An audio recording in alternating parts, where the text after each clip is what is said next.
If you don't like to see bloodshed on the board, my man, in the words of Beyonce, to the left, to the left. Let me know if at all you would love to see more of these kinds of content where I compile my favorite videos in one collection, of course to make it easier for you. You know what, today I feel like challenging some chess bots on both Chess and chess.com. This is my first time playing this bot, which was trained to play like International Master Levi Roseman, GothamChess. So without wasting much of your time, let me give it a try and see how Gotham will handle my Fianchetto Gambit. Let's go! So I'm actually playing black pieces in this game and g6, hoping to see d4. Bishop c4, just like my friend hinted me. It seems like this board was programmed to play the bishop's opening with white pieces most of the times. So let me go pawn to f5. The idea is to play d5 after fe. Yep, so fe, pawn to d5. Attacking the bishop. Okay, bishop check. I can just play c6 here. And for those of you guys who are watching, this is the consequence of only knowing one opening. Say the bishop's opening in this case. I know Levi Roseman is more flexible than I am, and I believe he would have played d4 on the second move against my modern defense. Anyway, I always play queen d6 to stop bishop f5 in some lines and also protecting my g6 pawn. So there we see knight to f3. I think here I can just develop my knight, right? Yeah, like knight h6 makes a lot of sense, since if fg I have bishop g4 coming, pinning the knight. Even after pawn to h3 I can just develop my king's knight. So sometimes my bishop goes to h6, but in this case knight h6 looks better. So knight h6, triple attacking the f5 pawn. Okay, there we see fg. Then yeah, I can just take with my h pawn. H takes g6, knowing that I have bishop f5 on the next move. Castle short seems to be a mistake. Yeah, because I have knight g4 in some lines, but even better I say something like pawn to g4. Sorry, pawn to g5. Why pawn to g5? Pawn to g5 is more like a clear and sacrifice, you guys. Or somehow enticing white to take on g5 with his knight so that I can go knight g4 next and pressure the h2 pawn. So this is all that I'm thinking, you guys. Learn to make plans before you make a move. So g5, knight takes, knight g4, and then pressurize the h2 pawn once my knight sits on g4. Okay, so pawn to g5 makes a lot of sense to me. Besides, I can go g4 next. Okay, rook e1. Rook e1. What can I do? Okay, I need to defend my g5 pawn. I can't go knight g4, and I can't play pawn to g4. Yeah, because if I play something like g4, it's going to play knight e5 like this. So knight f7 makes a lot of sense here, guarding my g5 pawn and also eyeing the e5 square. So b3, preparing for bishop b2, I guess. But here I think I can just push my pawn. Yeah, bishop b2, that's already a mistake. I believe this is not how the real Levi would play this middle game. But anyways, I understand these boards were designed in a way to fit human strength, but I guess not good enough up to the standard of Levi himself. So the board played h3, giving up the knight. So now I'm up a piece, right? Yep. Queen takes, attacking my rook. Yeah, my initial idea was to put my queen behind the rook. So queen h6. And then I'm also thinking of sacrificing my bishop on h3. There we see pawn to c4. Pawn to c4. Can I sack my bishop now? Or maybe, yeah, I play something like knight g5. Knight g5, attacking the queen and just sending more pieces to the king side. Now it makes sense for me to sacrifice my light squad bishop on h3. Oh, wait a second. If I play bishop takes h3, white will play something like pawn to f4, attacking my knight. So maybe it's better to sacrifice my knight, because if knight takes h3 and pawn takes, I'll play rook g5, pinning the queen. Yep, I'm winning this. Pawn takes, then rook g5, pinning the queen. Gotham is saying you're just going to attack my king, no dinner first. Interesting. Rook g5, pinning the queen, and then h4. So I can just take the queen and go on to win the game. I mean, what else? Let's check. He's saying I don't need a queen anymore. I have no idea how I'll get back into this game, but I'll find a way. Really? I don't even have to take the bishop on c3, you guys, because I'm just gonna help white to develop his knight. So the move here is something like queen d6. Yeah, queen d6 is a nice tactic, so that I can take on g3 with check and then win back my bishop. Yep. King h2. Now, should I go bishop g4? Or first of all, push pawn to d4. Yep, just avoiding some unnecessary trades. And then this is when I can develop my light squad bishop. It makes sense to do so. Yeah, bishop g4, freeing up my bishop. Pawn to c5 by white, attacking my queen.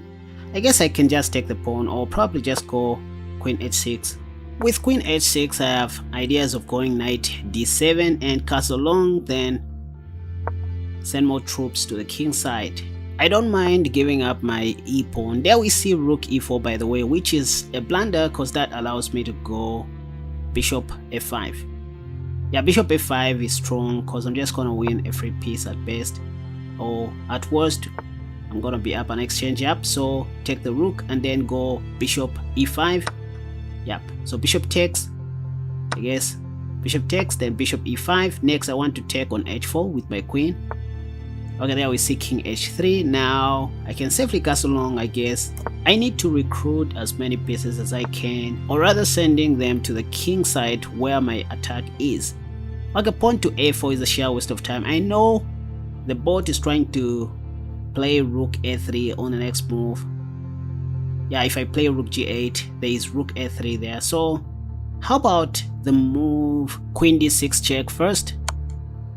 Yep, the idea is to put my queen on g4. Yeah, so king g2, queen g4 makes a lot of sense. If rook a3, I'll take the light squad bishop. Done. Then we see knight a3, another mistake. I think I can just take the free bishop now with check. So queen takes bishop, check. Yep. King g1 calls for bishop takes g3. Or before bishop takes g3, let me play rook g8. Yeah, this is what we call reinforcing, you guys. Oh, Gotham is saying, yeah, you have me, assuming you can calculate x moves ahead. Okay, there's something like a mate in 3 here, if not a mate in 2. Mate in 3, I think, beginning with something like queen f3 check, and then bishop takes, or rook takes g3 check. So queen f3 check, and then bishop takes, or rook takes. So queen check, yeah, king g1, then rook takes on g3 check. Yeah, this is checkmate. So I'm now waiting for Levy bot to say something or a joke before I checkmate him on g2. Or let me just checkmate anyways, no wasting time here. What do I think?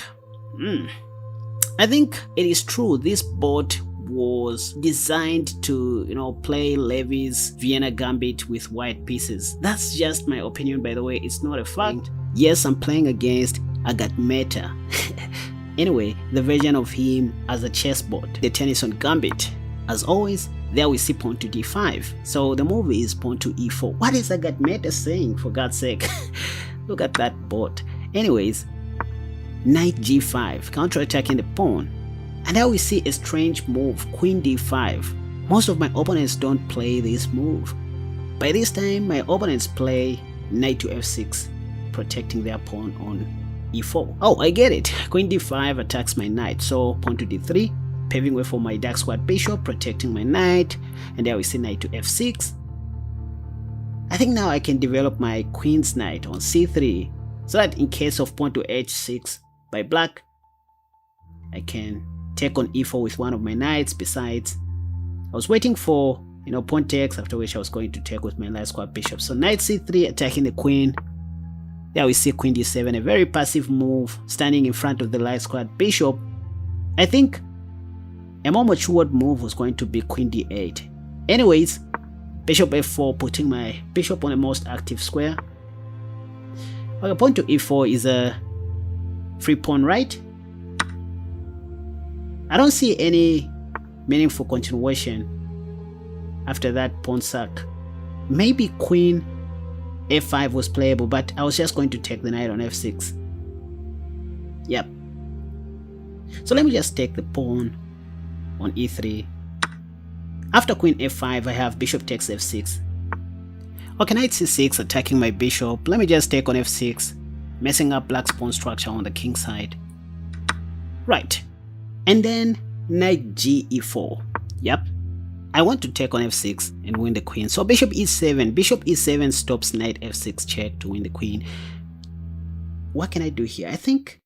Okay, I want to play bishop c4, but the only way I can achieve this is by first of all playing pawn to d4, paving way for my light squared bishop, and then I have queen h5 after bishop c4. So pawn to d4 makes a lot of sense. f5, I didn't see this coming. Anyways, but I guess I can just go knight g3. Yeah, I think knight g3 counter-attacking the pawn, and then going knight h5 later on. So this is how you make plans, you guys. Learn to make plans ahead of time. Knight g3, next knight h5, and knight g7 check. Yeah, so f4, knight h5. Yeah. Okay, pawn takes. I don't care about this. Can I go knight g7 check first? That doesn't make sense. The move in my mind though is knight e4, teaming up with my h knight so that I can give a check on f6 and win black's queen on d7. But my pawn on d4 is hanging, so d5 first, and then knight e4, knight f6 check to win black's queen. Knight b4 is a zero move. I can just play a3, I guess. So pawn to a3, chasing that knight away. Let's see what else black is going to do. Queen g4, queen g4. This is a tricky move. If I carelessly play bishop e2, black would take on g2, right? There's queen takes g2. So I guess I should take the knight first and see what next black is up to, because this doesn't just make sense to me. Oh, and Agadmator is saying I have some ideas here, but my plan is mainly to resign. Anyway, black just castled short, by the way, so I guess it's time to exchange queens. Yep, when you're up a piece or when you have a positional advantage, you should start exchanging pieces and not pawns. So you keep pawns for the end game. So all I want to do is just to exchange all the pieces, because what that means is I'm going to remain with an extra piece in the end game against black's pawns. So bishop takes b4, king e2, unpinning my knight and take. So I just removed that. By the way, I'm playing on chess.com, you guys, for the very first time during these live streams. So I'm now attacking the b7 pawn, rook f e8 by black. Should I take the b7 pawn? Yep. Let me just start taking all the pawns. Rook e7 protecting the c7 pawn. Okay, I think I can go rook f4. Yeah, rook f4 looks natural to me. Or maybe I should reconsider that, because I have seen a more powerful move, pawn to d6. Because if pawn takes, I'm gonna take the rook on e7. So d6. Yeah, so this is the simplest way to simplify the game. So once again, when you have a positional advantage, or when you're up material, all you want to do is to start exchanging pieces. I repeat, look for the simplest way to simplify the game. So bishop takes, I guess rook takes, yep, and then rook takes f5. Oh no, I have to protect my c3 pawn somehow. I think rook b3, protecting my c3 pawn. I don't want to lose any pawn at this point. I want to punish Agadmator. This Agadmator chessboard, by the way. h3, and then I guess c4, pawn to c4, then rook b5, and then win all the pawns in this world. Okay, rook e4 is quite challenging. I can't push my pawn. Or maybe I can play rook c5, defending my c4 pawn, and then next I'll win the a5 pawn, like this. And then it's just a matter of technique for me to win this game. g4. Okay, rook e4. Now this is boring. This is becoming boring. Check. I just want to meet my opponent very fast and forget about this. I'm looking for a more romantic way to meet my opponent. At this point, I don't mind losing all my queenside pawns. I just want to look for a quick way to checkmate my opponent. Maybe king d3 first. Okay, okay, pawn to e2, yep. So I need to take this pawn, not the rook. Yep. Yeah, so it's fine. I don't mind losing all these pawns. I mean, there's a beautiful checkmate coming, by the way. Look at this. And then h4. Then there's no way out. Pop. Check. Okay, Agadmator says that I'm definitely a stronger player. Thank you for being too kind, you chessbot. By the way, this is not the real Agadmator, just for disclosure. This is just a chessbot, you know, programmed to play like Agadmator, MrBeast. I mean, who doesn't know MrBeast, the king of YouTube? So I wanted to show him that I'm also the king of gambits on YouTube. Remember to subscribe and share this video if you can. Right. Okay. e4. Let's see what MrBeast is going to do. What is he saying? This looks like a legit move. Of course it is. So, and he played the Sicilian defense. Anyway, let me go knight f3. So pawn to c5 is the Sicilian defense for those who don't know. And there we see the modern variation of the Sicilian, pawn to d6, which has potential to transpose to the knight of Sicilian. So what do I do against this? Let me play the Ginsburg gambit. Beginning with pawn to d4, I expect cd. Yep, now I can take back with my knight. What else do I know? Pap. So if knight f6, I'm going to play. Yep, so now bishop c4. So this is called the Ginsburg variation or the Ginsburg gambit. I have a full video on this gambit. Be sure to check it out on my channel, GothamChess. What is that move? I was expecting black was going to take on e4, after which I was going to sacrifice my bishop on f7 and go queen h5 check, then play queen d5 to win back a piece. Okay, so queen d7 is a very strange move. Clearly, MrBeast doesn't know what he is doing. So let me give him one more chance to take my e4 pawn. So let me just cast a shot. Yeah, this may work. Pawn to d5, another strange move that I never expected to see. Let me just take the pawn, because what else do I know? Okay, so knight takes. Now what do I do next? I have plenty of things that I can do here. For example, if I want, I can play bishop b5, but there's knight c6 though. And I also have moves like queen f3. Actually, I like queen f3. Let me play queen f3 here, double attacking the knight. Now pawn to e6, defending the knight. I have rook e1. The intention is to take the knight anyways. So I'm now pinning the e6 pawn to the king. What is that move? What is that move? Rook g8 is a blunder. That just hangs the knight.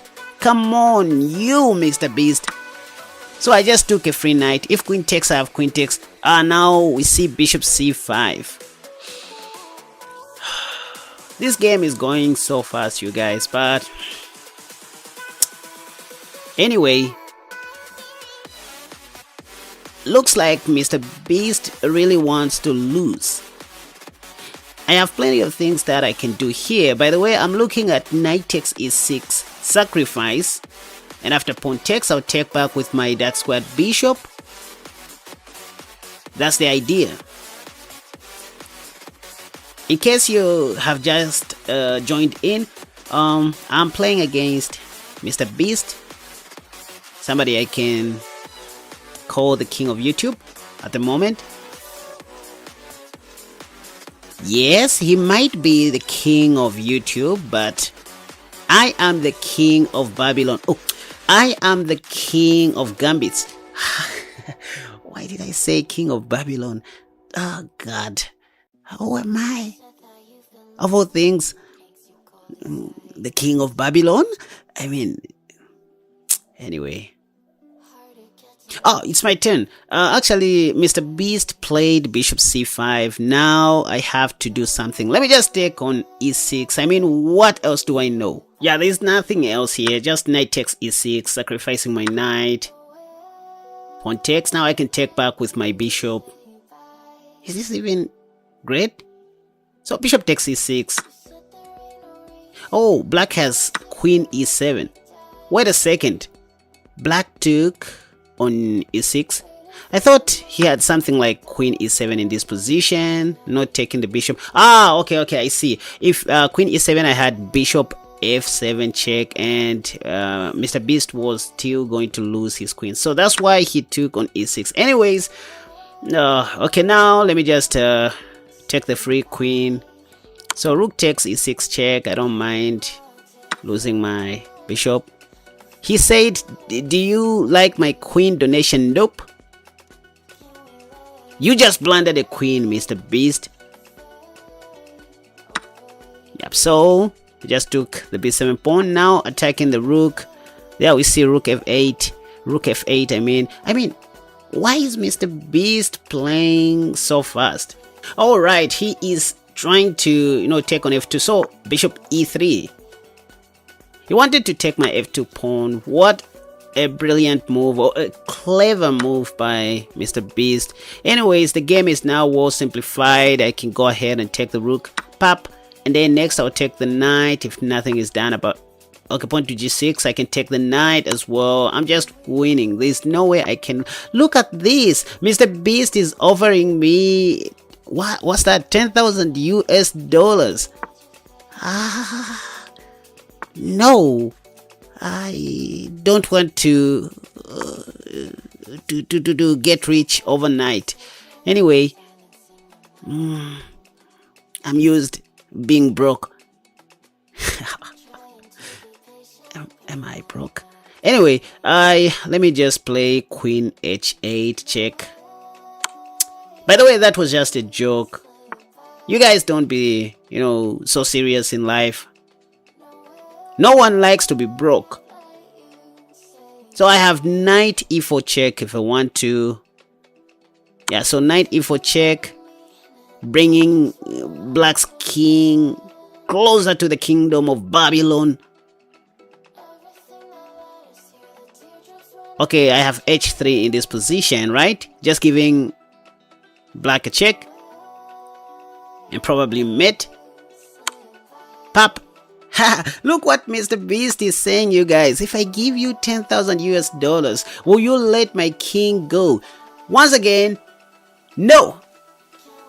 Okay, to be honest, if MrBeast offered me that kind of money, I would take it without hesitation. So that was just checkmate. Why would you do this to me? Well, just go to shop MrBeast and I'll forgive you rematch. I challenge MrBeast to give me that 10,000 US dollars. Anyways, let me know what you guys think in the comment section down below, if I should accept the offer or not. So e4 again. Let me go pawn to g6 and f5 later on. My Fianchetto gambit, also known as the modern gambit, by the way. Finally, there we see d4. So that's how humans play. So now d5. The idea is to go queen d6 next after retaking on g6. Yep, so queen d6, yeah, bishop d3 first. Queen d6 not only defends the g6 pawn, but also stops bishop f5, sorry, bishop f4 by white. So that's why queen d6 is important to play in this position. Queen d6, protecting my g6 pawn and also stopping bishop f4. This is how humans play. Okay, knight to f3. Knight to f3 allows me to play bishop g4. And I'm not even scared about pawn to h3, by the way. If pawn to h3 is played, I'll just develop my queen's knight, knowing that white can take my light squared bishop. c3 is a very passive move. Now I can develop my queen's knight on d7 instead of developing it on c6. So knight d7, preparing to castle long next and pawn to e5. Okay, queen c2 is a tricky move. It puts more pressure on my g6 pawn now. I think I can just forget about this pawn and castle long. Yeah, besides after castling long, I have pawn to e5 as well. Let them take that pawn. I don't need any of my kingside pawns in this gambit, you guys. Now pawn to e5. If pawn takes, I'll take back with my knight. Let me even pre-move this, like right now. So if pawn takes, knight takes. If h3, okay, yep. Okay, I didn't see all these things. Okay, bishop check. Let me just move my king to b8. Yeah, if bishop takes, I'll take back on g4 with my knight. Deal done. So bishop takes, knight takes g4. So I'm very comfortable in this position, you guys. I can't complain. Life is good. Yep. So next I'll play rook e8 check or go knight h6. Okay, what is that? Bishop e3. Honestly, that's clearly a bad move. It allows me to isolate that pawn. So knight takes. Anyway, right now I'm attacking the pawn on e3 with my rook. White needs to do something about this, I guess. Something like king f2. Because what else? Yep, there we see king f2. Now, I think I can play bishop h6. Sticking to my main plan. Or maybe develop my knight instead of bishop h6, right? Like knight h6, because knight h6 has a meaningful continuation. Knight g4 check next. Even after pawn to h3 is played. In fact, I'm waiting for white to play h3 so that I can go knight g4 check. Yep, that's what I'm talking about. Because now knight g4 check, even if pawn takes, I can take the rook. Yep. So rook takes h1. Eye of an eagle. You need to subscribe to this channel if you also want to have the eyes of an eagle. There we see pawn to f4, a desperado move. I mean, what else can white do? I think this is the best time for me to develop my dark squad bishop, or go bishop h6 or bishop d6 first. Yeah, bishop d6 looks more promising, attacking that pawn and that other pawn. Besides, have bishop c5, you know, pressurizing the e3 pawn. Yeah, I'd rather go bishop c5 on the next move than going home. Okay, queen d2 by white, bishop c5. So bishop c5 is better. Yeah, you guys, it's better to go bishop c5 than to go home. What a poor me. Elbow language. Okay, queen takes. So knight d4, queen takes g4. Fair enough, right? So next I'm planning to play rook f8 check. And it's just a matter of time before checkmating my opponent, by the way. So there we see queen e2, queen e2. But I can still go rook f8 check first, or queen h4 check. Yep, this makes more sense since I have rook h2 next. Or in case of pawn to g3, I can just go rook f8 check. Yeah. Okay, g3, rook f8 check. This is what I'm talking about. And now checkmate is unavoidable. Obviously, I can mate either on h2 or on h3. Which one is more painful? Yeah, queen h3 checkmate. Yep. Now check this out, you guys. If you want to learn more about these kinds of tricks or similar opening ideas like the ones I just shared, you can watch this video that has popped up on the top left. Another video that I highly recommend you check out to skyrocket your rating is this one that has popped up on the top right. But if you love gambit videos, you can check out the video that has popped up on the bottom left. And if you are a lover of chess traps like myself, feel free to click on the video that has popped up on the bottom right.